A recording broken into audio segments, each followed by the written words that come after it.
Bienvenue à tous sur le quiproquo. Ici, Mike Gardy, Diana Lemat. Le programme de gouvernance de Kinshasa prévoit environ 2,7 milliards de dollars américains d'ici 5 ans pour le développement des infrastructures. J'ai eu également le temps de suivre le plan présenté au niveau de l'Assemblée provinciale par le gouverneur. Il faut reconnaître que dans la première phase, avec 146 millions de dollars américains pour le route et quelques écoles, c'est peut-être réaliste et faisable.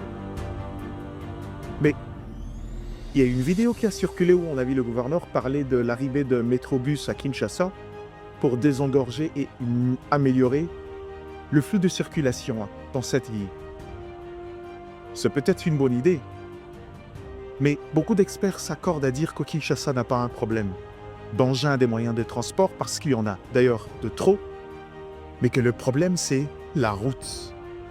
Je ne vois pas ici quelle serait la priorité des métrobus dans une ville comme Kinshasa, où la ville est presque enclavée, engorgée, et tout le mouvement, le flux de circulation s'est fait dans un seul sens. Il y a un pôle de développement qui constitue Gombe, le centre-ville et ses extensions, mais également les autres cités qui sont obligées d'y aller pour des raisons économiques.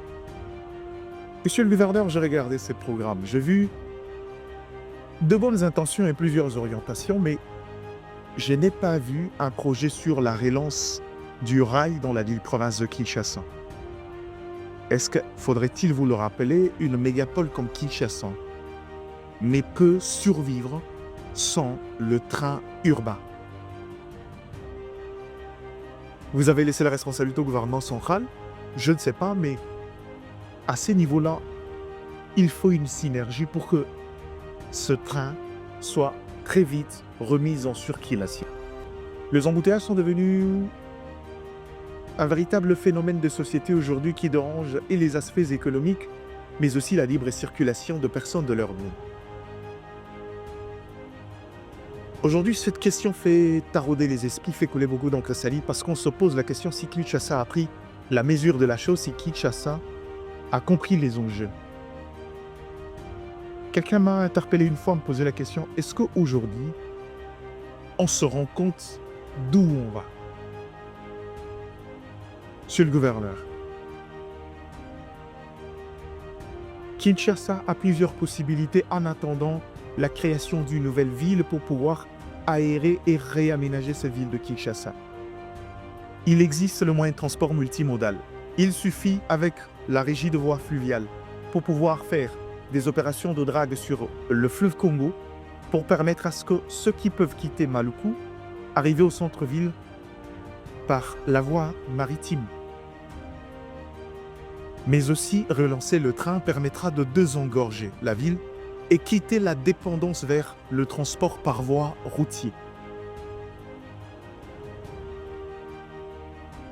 Monsieur le gouverneur, je crois que si vous vous attelez à ces priorités, si vous vous engagez à nous donner ces deux orientations, vous verrez que la situation va s'améliorer et on pourra cette fois-là avoir des béquilles pour aller vers les plus structurels, notamment la création des infrastructures. Kinshasa a besoin de TGV, question de besoin des trains. En fait, j'ai parlé des trains à grande vitesse. Kinshasa a besoin d'autres voies de transport qui peuvent faciliter la circulation des personnes de leurs biens.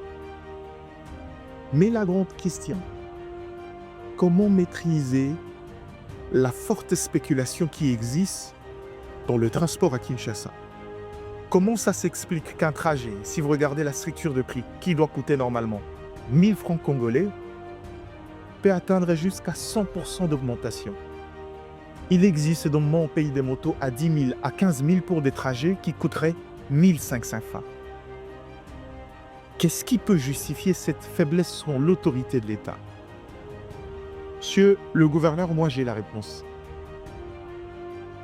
Dans des sociétés convenables où on sait contrôler, faire respecter le prix du transport, c'est parce que l'État organise les points d'embarcation. Parlons de parking et les arrêts des bus. Si dans chaque arrêt où les gens doivent embarquer, les agents de transport sont là, veillent sur le prix, sans faire de la tracasserie routière, il serait possible de pouvoir influer et de maîtriser le coût de transport et éviter aux Congolais, qui sont devenus très mercantiles, et qui profite dans chaque occasion, dans chaque situation d'embouteillage, et surtout dans cette absence de l'autorité de l'État pour faire subir à leurs compatriotes leur envie pressante de pouvoir avoir de l'argent et résoudre leur pauvreté. Si les arrêts sont bien définis avec des agents de l'État, vous permettrez également d'engager un contrôle social que vous exigez à la population de ne pas monter dans un bus qui coûterait très cher. Mais quand je dois nourrir ma famille derrière avec, quand je sais que je suis tenu par le facteur temps, il m'est difficile de faire autrement. Si aussi je sais que la sanction, même si j'ai dénoncé, ne pourrait pas arriver comme il se doit, vous occasionnez de la léthargie. Ce n'est pas une magie. Vous avez des agents de transport, vous avez la Commission nationale de la circulation routière. Mettez en œuvre les arrêts et les points d'embarcation, mettez les agents, organisez le secteur de transport et faites appliquer la structure de prix. C'est ça être responsable, c'est ça avoir un État dirigé et géré par des gens. Commençons par là, c'est alors qu'on saura mettre les Congolais dans un climat de confiance et on pourra aller vers les structurels. Je rappelle, les structurels est incompatible au conjoncturel. Si nous demeurons dans le conjoncturel, c'est parce qu'on a pris l'habitude d'appliquer ce que le professeur Alexandre Chou appelle l'économie de la pauvreté, qui est une économie basée sur l'instinct de survie, sur le minimum service. On se contente de survivre au lieu de se projeter. Résolvons le problème du conjoncturel, donnons-nous un capital et les moyens pour aller vers les structurels. Cette absence fait qu'aujourd'hui, la plus grande des dépenses sociales que l'État fait congolais dans la compensation de manque à gagner dans les hydrocarbures pour maîtriser le prix du carburant, fait que beaucoup d'experts doutent de l'efficacité de cette mesure. Et aujourd'hui, on ne va pas se voiler la face, son impact sur les vécus et sur le pouvoir d'achat demeure très faible parce que derrière, le mécanisme de contrôle et de gestion ne suivent pas. Vous avez dit Kinshasa et Zobonga. Mais pour que Kinshasa et Bonga, commençons par aimer les Quinois et mettons le quinoa dans les conditions. Faisons ce qui est faisable maintenant avant de nous promettre monts et merveilles. Je vous connais quelqu'un d'intelligent, je sais que vous êtes entouré de gens intelligents, votre directeur de cabinet, c'est quelqu'un d'intelligent que je connais. Maintenant, 2025, l'heure est au travail. Elle vous accorde le bénéfice du doute.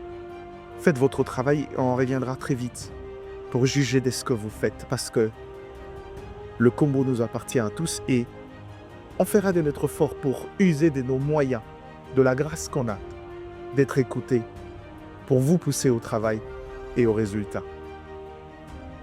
C'était le quiproquo. On se retrouve très vite pour un autre numéro, pour une autre question brûlante de développement, une question qui nous intéresse tous, une question d'intérêt général.